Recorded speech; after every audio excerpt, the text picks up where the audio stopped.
This conference will now be recorded. That's the same voice they've had on that thing for years, I swear.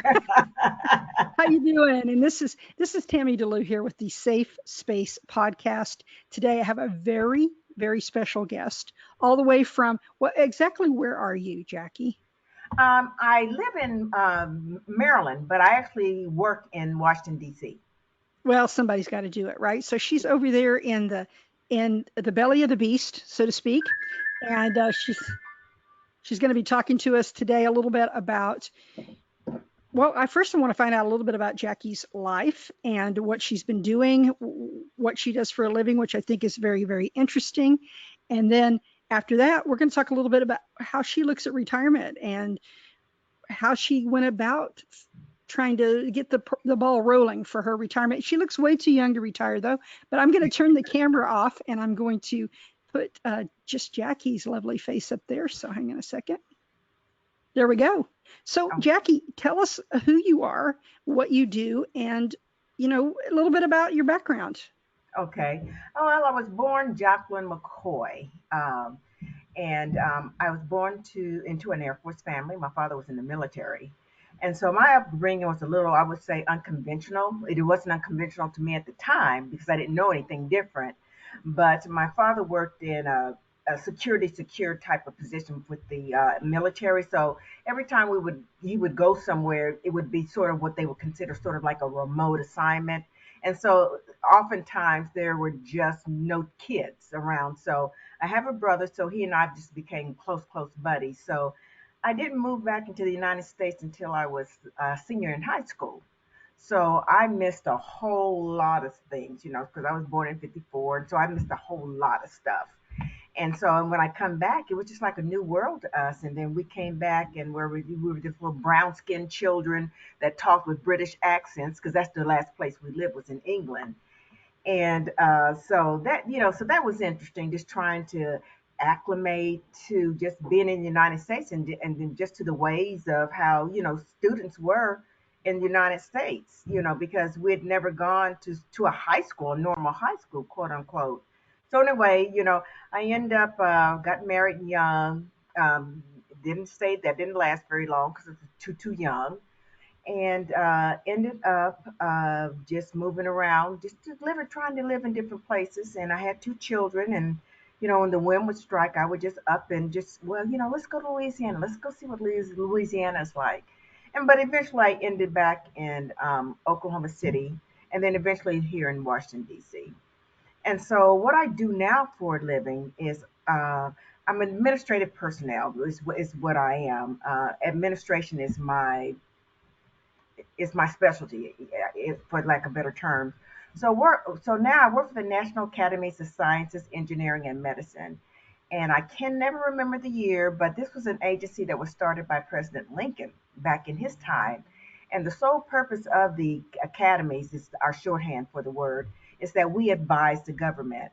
And so from the time that it was implemented by President Lincoln up until now, if anyone in any parts of the government decides, we want know a little bit more about nuclear submarines and how people fare, living underwater for all that long time. And that's just an example, but that's an example that is a real example. But it could just be anything. So the last project that I worked on, I'm not at liberty to talk about the project I'm on now, but the last project that I worked on was that we worked for, and it was a government project, and they wanted to know how to they asked us to research and look into how people in other countries that other than the United States would look at different events or different types of situations that were happening in the United States, and they wanted to know, and then would there be any type of impact, and what the people in the other countries would they understand what was going on in the United States. So to boil it all down, is they just wanted to get a better understanding for these different countries of how they would react to things that were happening in our government. And Oh, I get it. So if they can blame you if they screw it up. They can say, right, well, right, Jackie right, said nobody would care if we painted those medians orange, and now everybody's complaining. exactly, Stuff like exactly. that. But the beauty of what we do is that we don't do it alone as staff. And we have staff at all different levels. We have administrative staff, we have senior staff, we have researchers, we have PhDs in different specialties. And the whole purpose and the way we do it to maintain a platform of integrity is we convene committee members. And so what we do, and so these committee members could be anyone. So we put a call out that the Academies is working on a project on XYZ, on why whales like to breathe underwater, or why whales, breathe underwater, but they come up for air, something like that. And so what we then do is we put out a call to the general public saying, this is a project that the committee is going to you start undertaking, and we're looking for committee members, people who you feel and who you believe would be qualified to help serve on this committee. And then we just get tons and tons and tons of names that come in because people make recommendations and people also self-recommend themselves as well. And so we go through that process. Depending on the number of names there are, we screen everyone. We go through this whole process. And then the academies, because we're quasi-government in some way, it's a paperwork process that it just seems like it takes forever. So we just have this process where we think these would be the best people. And then we have to fill out all this paperwork. The Oh my paperwork goes up gosh. the channels. And then till at last we have the committee, and then the committee is convened. But what I did fail to say is that we don't just decide what these projects are going to be. Is someone specifically in the government that wants to answer to whatever the question is or the problem is. And it could be a congressman, it could be the vice president, it could be the president, it could be a staffer who's convinced their congressman that they need to do it. So it could come from anywhere. And so we don't handpick these projects because we do have a level of government structure within our agency. And so we have sponsors. And so whoever wants to know the answer to this particular question is considered the sponsor. And so it's not just a verbal agreement, it's a whole contractual obligation. So once we say yes, we feel like that we can take on this project, then a contract is put out, and it's like how much money we can spend, what can be spent here, how much can be spent there, how long the project can last, what are the key areas that they want to address. So it's not just us as the academies that's making that decisions. There are these government, they're not contracts per se where there's an exchange of money, but for short term we call them a contract. But it just outlines specifically what the charge is, what the end result should be that they want the committee to come up with. And this is just a process, and it depending upon how much time we have. Well, they used to average anywhere from say 16 months to 24 months. Now they're much much shorter. They go anywhere from 9 months to maybe 16 months. And so there's a whole process. So I probably gave you more information It's than like, you well, wanted. it's like a spec sheet, but basically, that you get a spec sheet of what needs to happen, The and contract you is really like the don't. spec, it's the spec sheet. And it just sounds fascinating because it seems like every day would be something different. It is always something different. And it just depends. And within the academies, there's different boards of specialty. There's people that specialize in transportation. There's people that specialize in education. There's people that specialize in behavioral sciences. There's people that specialize in all various areas. So it's very broad. That's neat, but like so, explain sort of the relationship because I think people when they hear you work for something like this, and I've never even heard of it. It's amazing. It's been around since Lincoln, and I guess sort of you would have to be part of the government to really know about it. But if you work for an organization like this, how is it structured for you as a person who's looking towards someday retiring, maybe, or something like that? What's the relationship there? Are you getting benefits? Are you getting the same kind of stuff they're getting? You're How right. does that work? The structure is like any type of organization. We have jobs because of the work that we do, but we come in and it's the same employment process that any other company or any other agency or anyone else would follow. You fill out an application, you go through all the interviews, you read the job description, you go through the interviews, they say, oh, you're selected. And then you come in and then you work on a particular board. Just depending on what particular board this particular project falls under. there's one for, there's this board's on children and children's health. And so if that project deals with that, that's the board that it falls under. So each board is pretty much structured similarly. We all adhere to this pretty much to the same level of the same process, so that we can, so that we can guarantee that nothing was skipped, nothing was overlooked, so that the process is the same for each project pretty much. The only thing that is really different is the topic of the project and maybe the length of the project. Right. So you've got some of the same kind of benefits then, and you are looking at I see your point. Yeah. retiring. Yeah, what I'm saying is, do you retire at the same, or are you forced to retire at any given time? Do you have the same parameters that a government employee would have? Do you have access to some of those same TSPs and things like that? Or how does that Right. structure for you? We're not structured as government, although we serve the government, and it's a and it, probably agency. I should not say the word agency, organization. Although the organization, we exist because we were served, because we served the government, and we were chartered back by President Lincoln back in way back when. We're not a government agency. So we're just like any other organization, CEO, company, or whatever. So we don't get government benefits. We operate like public or private companies.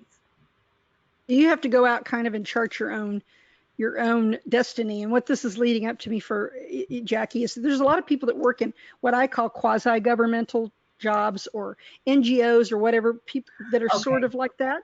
And they go out and they have to sort of be on their own when it comes to the retirement aspect of things. It's not like what your dad had, right? So, how did Right. you decide to go looking for or run into eventually Sean Sparkman and the safe money sort of aspect? What were you Right. doing Right. that led you there? Right. Now, well, so let me address something that I probably didn't specifically say. We're just like any other organization. We come in, we have benefits. We have benefits just like everyone else that you can partake of. You have the health, dental, retirement, everything else that we have.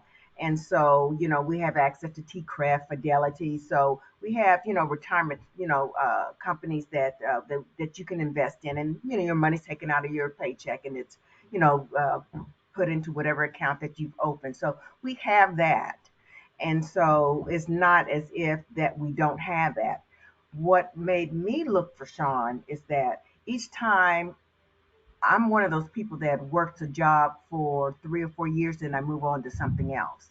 And so, so I get up to retirement age. And when I left each position, I didn't move the money where it was because I was not educated about it. So I just left it there to grow, hopefully, that it would grow where it was. And so when I got to a couple of years ago, I just decided, I'm getting all these statements from everywhere, and what do I do? I got this much money here, this much money there. This is an annuity. This isn't. This is this. This is that. And it was just so totally confusing to me. So what I did was to decide, okay, I need to get myself educated.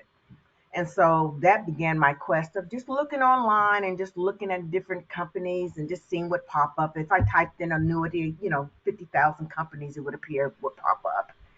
And so I just kept looking and looking and looking. And so one day I saw, this is crazy. I saw this advertise.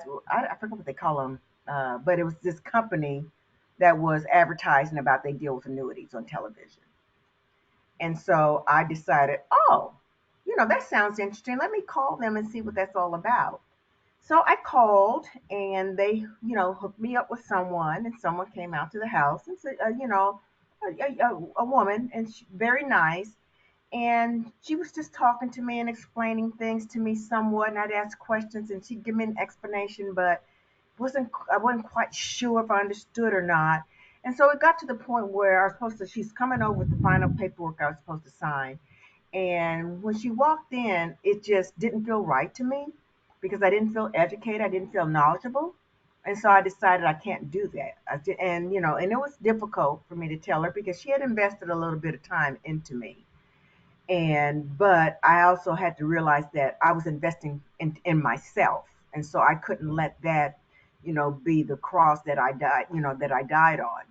So I decided that, I just have to tell her. I just said, I can't do this.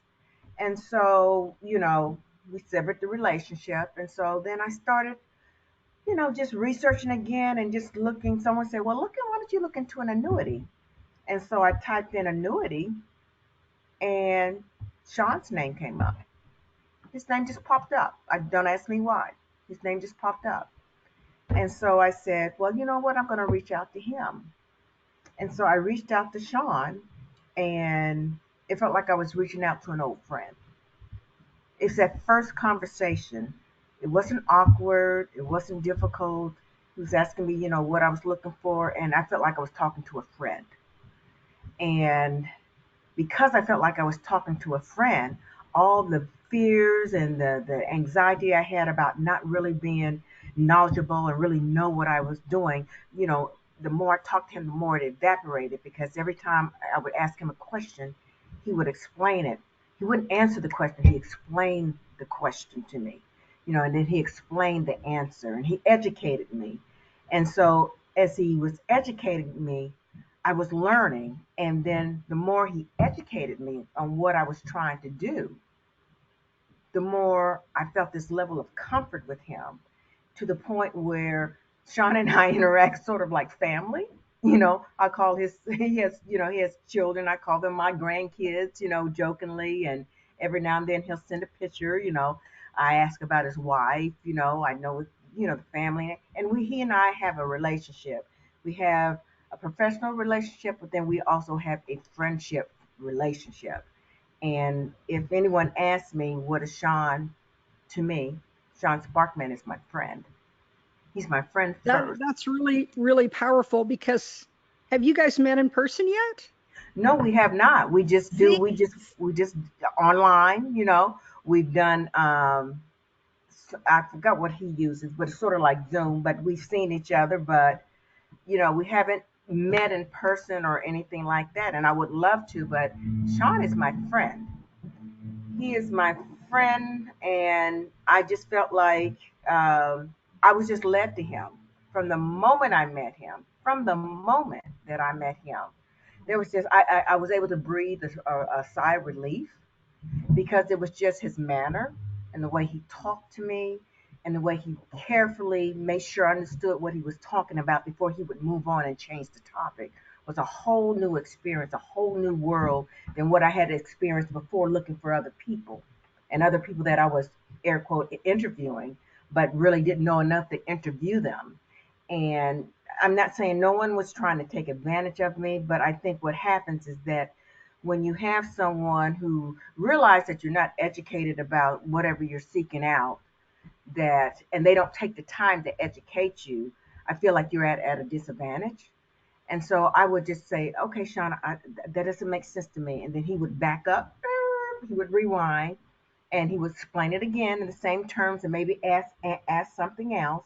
But he educated me, and because Sean wanted me to be sure that I understood what I was getting into and what the requirements were and what it would require of me, and the amount of money, because he knew, not like a huge sum of money, but for me, he knew it was a large sum of money that I was putting on the line. And so he wanted me to be comfortable and feel comfortable that I was putting my money in a safe place.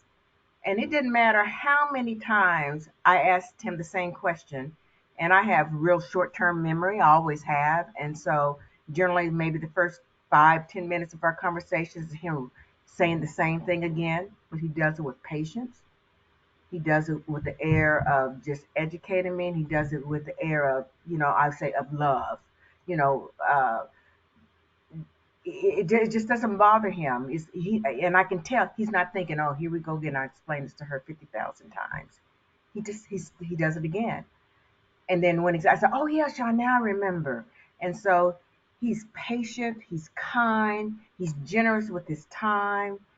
Uh, he I can feel loves, him blushing all the way in Detroit. but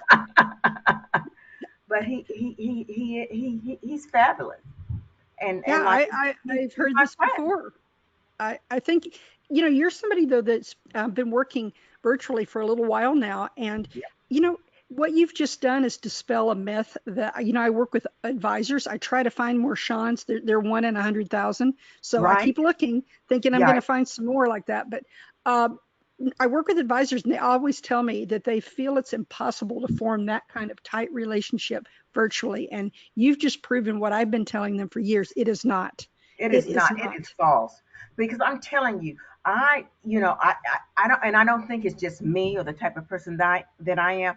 You get a sense of that person, and I don't know if it's because I was an Air Force brat and was always meeting people, children, kids for the first time, and really had to learn how to read people quickly. To try to decide, are they kind, are they mean, will they welcome me? But I didn't have to do all of that with Sean. It was just something to me that just comes out of him. It's natural. And I don't know any other way to explain it to people except that it's just natural. And I remember the first call, and I had a little trepidation, because I just wasn't, I didn't know what I didn't know. So I was afraid that I wouldn't know the right questions to ask because I didn't know what I didn't know. Not with Sean. He started off. He says, you know, when we got to the point where we discussing annuities, do you know what an annuity is? I said, I heard of it. I know what the definition is, and he educated me every along the way. He doesn't ask me to take him at face value. He wants you to ask questions. He wants to educate you. He wants you to understand what you're doing, and he wants you to feel secure that your money is being secured for your future. He's not one of those people that would, I don't know any, but I've heard horror stories where someone would come in and just really just advise them of this, well, just put your money here, but on the other side of it, they're making a huge percentage or something off of it. He's not like that. He cares. Sean cares about you. Sean cares uh, about me. He listened to my concerns, because I was a single parent for years, so I never was really able to save a lot of money. I was never really until later in life was really to go to school and get more education where I could, generate a larger income. And he understood that. And he understand my concerns about I wanted the amount of money that I had at the time to be safe and for it to work for me and for it to not just be going to this hole and then I didn't know where it was going and I didn't know how it worked. He cared about that. He cared that I That's pretty amazing to have somebody that you don't know invest that much in you in that kind of relationship. That's I'm not pretty kidding amazing. you, it was from day one. It might be Yeah, because I'm a chatty Cathy, and I can talk someone's ear off, you know, and I've never met yeah. a stranger because I had to grow up that way, you know, because if I didn't make a friend, I maybe would not have a friend. But I, I just, You're I That cared. makes you a fascinating individual, by the way, and your energy level is incredible. I mean, you're a handful of years older than I am, and you've got probably 3 times the energy level that I do. I'm like, And I'm sorry I'm talking with my hands, no, but no, that's no, no. just I how think I people will do. really, But they'll appreciate that. I do, and I just want people who might see this just to understand that I'm not putting him on a pedestal or trying to raise him up because I'm trying to drum up business or anything for him. I'm not. I am telling you what he is to me as a person, as my financial advisor, and as a friend. And then, like I Beautiful. stated earlier, Yeah. I have short-term memory, so I don't remember a lot of things, far out. I remember bits and pieces, and the God bless him, the patience that he has, because each time we meet, he has to, kind of review it again with me until something jogs. It's like, oh yes, now I remember. But he's kind, he's patient, he has a gentle spirit. He is just a person that you feel secure with. He Yeah. doesn't. He just I feel is. the same way, and I don't even have him as an advisor. He's just a client of mine, so I can totally relate to that. But Yeah. in closing this, though, I think everything that you've said has totally been mirrored by other people I've talked to about Sean. But if you were going to advise an advisor, like about Sean's, let's say somebody who has about as much industry experience as Sean, and they Mhm. really wanted to reach out to seniors, what do you think is the most important things they need to do to get clients virtually? What do they need to do to make that connection and break down those walls? If I had to pick one thing, the one thing I would say is ask about me. Ask about me. What, where am I trying to go? What am I concerned about? What do I see? How do I vision my life at retirement? Ask about me, learn about me. Don't jump into your pitch. Your pitch, for me, doesn't mean anything at the beginning, because how can you advise or direct me and you don't know anything about me? You don't know what my dreams are. You don't know, what I hope for, what I hope to achieve. What do I have to do in retirement? Am I just totally free to retire?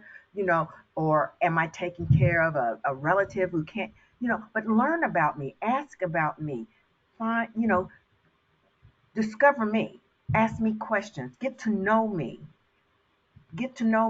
I know the pitch is important, but at that beginning, I don't want to hear a 30, 45-minute pitch about what your company can do for me. That doesn't mean a whole lot to me. I want to know you. I want to know you. Can I get along with you? What kind of person do I think that you are? And so that's what I would advise. Try to build in 30 minutes, you can build some level of a relationship with people. It doesn't take a long time. If you're genuine, I think, and really sincere in what you're doing, I think that you can touch heartstrings with someone, and within a 30-minute period. Let me know that you care about me. Yes, I understand this is a business for you. I understand that. But I need to also feel like you care about me and what happens to whatever life savings that I have that I'm getting ready to invest. Absolutely. And that was beautifully said. I think, I used to sum it up. I used to tell people that a good advisor will go in and say to you, look, I'm going to sit here and talk with you, and we're going to talk about, your goals and your aspirations and your values and things. But if I can't help you, if I can't help you, I'm not going to sell you anything. I'm going to walk away from here and we'll be friends and I'll be a resource for you. But if Hmm. I don't have what you need to accomplish the things that you want to accomplish, then I'm willing to just turn around and walk away, and we'll be buddies. We don't have Exactly. to. Yeah, Exactly. That's it. That's it. Exactly. You have to, for me, and I'm sure I'm not the only person. There are probably millions of people like me. I don't want to feel like another one of your clients. I don't want to feel like your client. Yes, I'm your client, but when you're talking with me and when we're meeting, I don't want to feel like your client. Or I don't want to be one a of those people. number. You don't want to be a number in somebody's sales quota. No, I don't want to be. I don't want to just be a client, because I remember one time I call myself interviewing someone, and then he got a call and he says, "Oh, tell him to hold on. I'll be there in a moment." And really, pretty much dismissed me because maybe this was I don't know, a high dollar or high value client that they may have. I don't know, but that was, when they finally did get back to me, it was like, "No, thank you. I'm not interested." I don't care if they have $500 million and I only have 50. My $50,000 means as much to me as their 500 million. Absolutely. That is brilliant. You know what? You need to become a sales trainer in our industry.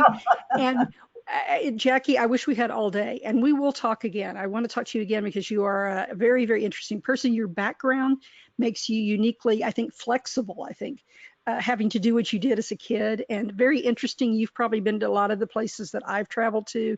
I think it's Oh, very, yeah. we got to get together sometime and talk about it. But in the meantime, I want to thank you profusely for taking some time with us to share not only about Sean, because this is part of Mhm. his marketing effort, but also because what you've said is very, very instructive for other advisors that are listening to this.